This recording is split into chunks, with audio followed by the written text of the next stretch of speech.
Chrétienne Côte d'Ivoire Abidjan Cocody Riviera Palmeraie. Vendredi 19 septembre 2014. Chemin de Croix. Message reçu à la 6e station. Participants. Une foule nombreuse de pèlerins avoisinant 350 personnes.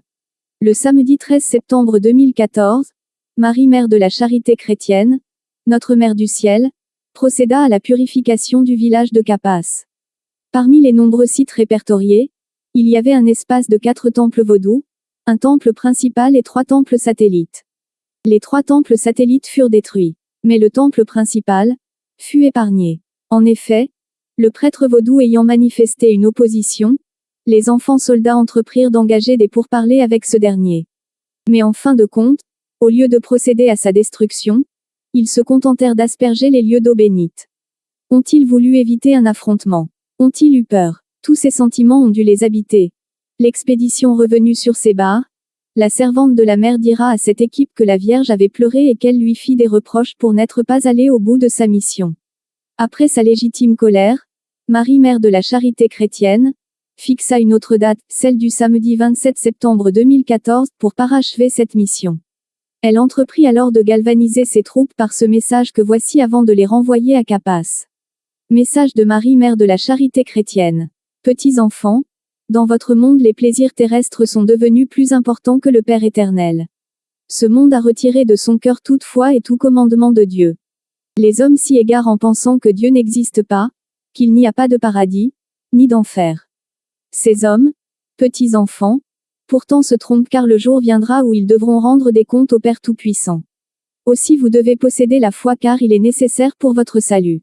La foi, petits enfants, est un don que le Père accorde à chacun de ses enfants. Il suffit tout simplement d'ouvrir son cœur pour l'accueillir en soi. Si vous possédez la foi, vous serez capable d'aller au-devant de tous les dangers, car vous sentirez la présence de votre Père auprès de vous. Vous serez capable d'accueillir mon Fils Jésus, votre Sauveur, dans vos cœurs et vous comprendrez mieux pourquoi tout pouvoir lui a été donné pour vous conduire au royaume des cieux. Vous devez avoir la foi, petits enfants, pour travailler à mes côtés. Sans la foi, vous ne pouvez pas m'aider à mener mes missions qui s'annoncent de plus en plus difficiles. En aucun cas, je vous dis bien, vous enfants soldats, en aucun cas, je ne veux plus vous voir reculer devant les dangers. Je veux vous voir braver toutes les difficultés. En aucun cas je ne veux vous voir entamer de longues discussions avec l'ennemi. Celui qui n'a pas la foi ne restera pas à côté de moi. Je veux également que vous compreniez que dans mes missions à l'extérieur, ma servante ne garde sur elle que son enveloppe corporelle et que toutes paroles qui sortent de sa bouche sont miennes.